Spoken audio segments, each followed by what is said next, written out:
फटी चादर और बूढ़ी माँ की कहानी। हम सब लोग जानते हैं कि ठंड के मौसम में अकेले रहना बहुत ही मुश्किल काम होता है।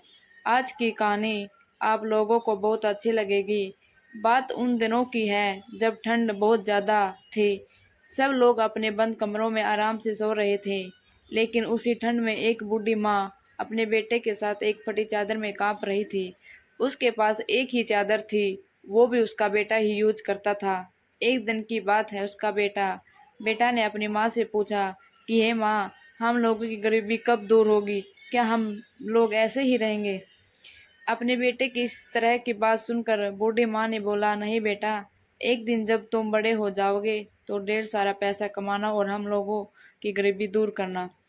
अपनी माँ की इस बात को सुनकर उसका बेटा बहुत ही खुश हो गया और फिर अपने काम में लग गया। बूढ़ी माँ अपने बेटे को पालने के लिए एक सेठ के यहाँ पर नौकरी करती थी। समय बीतता गया और एक दिन उस बूढ़ी माँ ने अपने सेठ से एक चादर मांगा।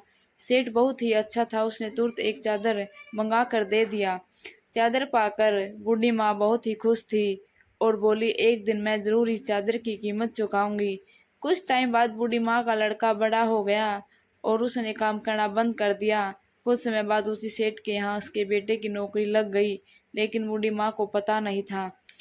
लड़का बहुत अच्छा काम करता था। उसके काम को देखकर सेठ जी ने उसके एक चादर देने की बात कही। सेठ जी की यह बात सुनकर लड़का बोला, सेठ जी, यह चादर अपनी माँ के हाथों से ही लेना चाहता हूँ।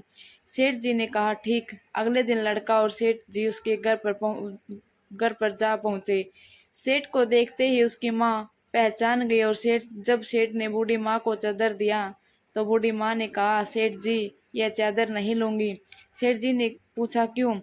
बूढ़ी माँ ने बोला, अभी तो एक चादर उधार है। मैं आपकी बूढ़ी माँ की यह बात सुनकर सेठ जी को याद आ गया सब कुछ और उन्होंने बोला, वह कर्ज तो आपने बहुत पहले ही उतार दिया था। अपने इस होनहार बेटे को मेरे पास रखकर सेठ की बात सुनकर बूढ़ी माँ बहुत खुश हुई और बोली, आप जैसा मालिक सबको दे भगवान। इस कहानी से हम लोगों को यही सीख मिलता है कि हम लोगों को कभी भी दूसरों के एहसानों को भूलना नहीं चाहिए। अगर आप कहानी अच्छी लगी तो हमारे चैनल को सब्सक्राइब करना और शेयर करना।